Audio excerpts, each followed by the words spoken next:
Hi, everybody. I'm Jim Skelly, and this is the Global Conversation. This is the 10th of our mini lectures for 2013. My goodness, we're moving on. Listen, a couple of things. Most importantly, as I suspect you expect, I'm going to talk to you first about the study circles.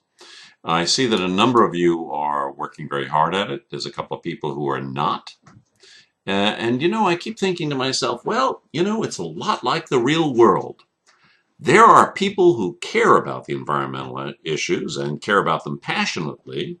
And then there are a lot of people who don't give a, you can fill in that blank. Okay?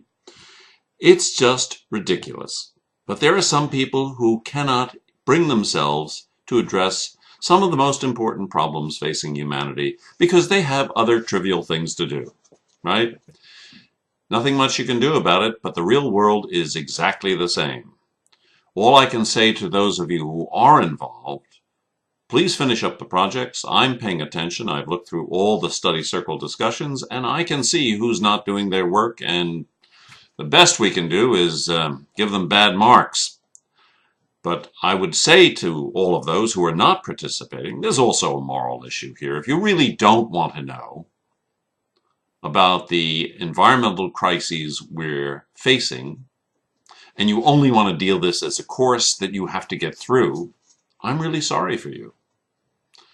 I'm sorry for you because the world is not going to get better unless lots of people take a very proactive position with regard to the issues that we're facing. And some people just won't do anything. Too bad. Those of you who do want to do something, please put together your projects.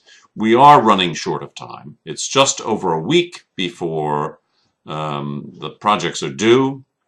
The semesters are coming to an end in different places.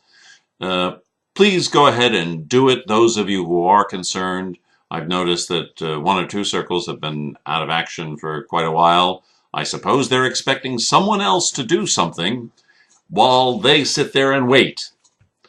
Well, that's the wrong attitude. It's the wrong attitude in this course, and it's also the wrong attitude in the larger world. And there are lots of people who are saying, oh, I wonder if President Obama will do something. Or maybe the European Union will do something. Or who knows what, right? No, folks.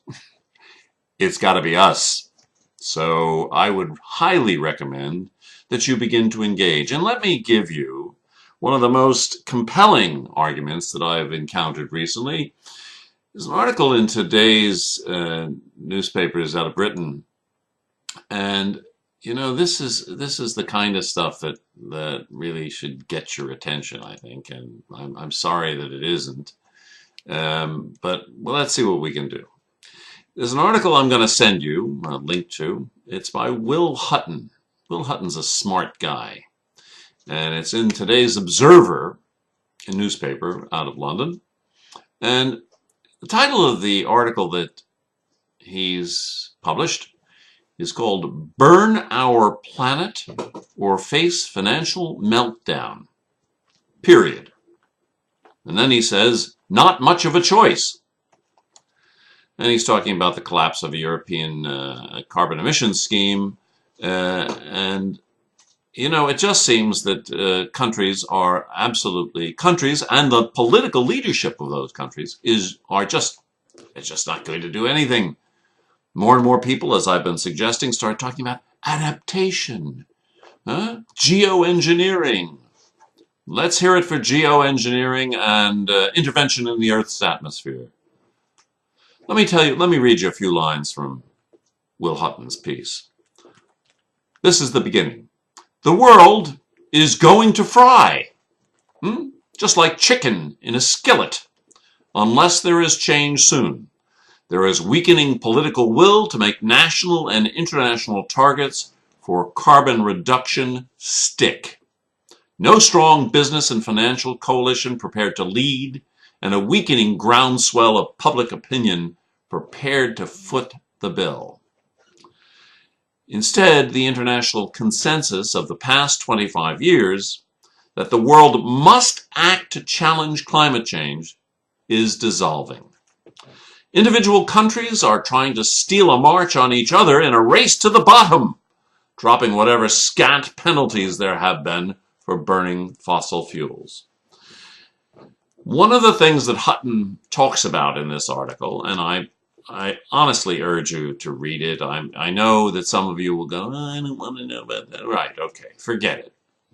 Let me tell you what's going on. He's citing a new report. It's called Unburnable Carbon 2013. And let's make the connections here, because this course is about connecting the dots, right? Here's what's going on. And this report tells you the truth. I'll send you a copy of the report for those of you who really want to know what's happening on your planet. If you don't want to know, stick your head in the sand. Oh, well, probably that wouldn't be a good thing for breathing, but you may not be able to breathe anyhow in the near future, so why not? Let's take a look at some of the highlights of Unburnable Carbon. This is a new report, and it's from the group is called Carbon Tracker. And they collaborated with the Grantham Institute on climate change and the environment at the London School of Economics, one of the premier institutions in the world. Let's see. So the report is titled Unburnable Carbon 2013. Wasted capital and stranded assets. And the report has revealed that fossil fuel reserves already far exceed the carbon budget to avoid global warming of 2 degrees centigrade. So, let me interpret this a little bit for you. Last year, energy companies spent $674 billion to find and develop new potentially stranded assets. In other words, between 60 and 80% of coal, oil, and gas reserves of publicly listed companies are unburnable if the world is to have a chance of not exceeding global warming of 2 degrees centigrade. So in other words, just get this straight. This is really important, right? Companies are valued according to their assets, right? So if you have a lot of gold, for example, you can be very rich, right? You could have enormous assets. They're counting all of their carbon fuels, carbon-based fuels. So 60 to 80% of the energy companies counting in this regard is unburnable. So it's not an asset. It's the reverse, right? It's a deficit because you can't burn it on this planet without it getting a hell of a lot hotter. And we'll see the climate disruption that many of us have been experiencing. I got an email from a student in Spain today, and he said, the temperature in one day in Sevilla in Spain, the worst rainfall they'd ever seen, and then the temperature went from 20 degrees centigrade to 35.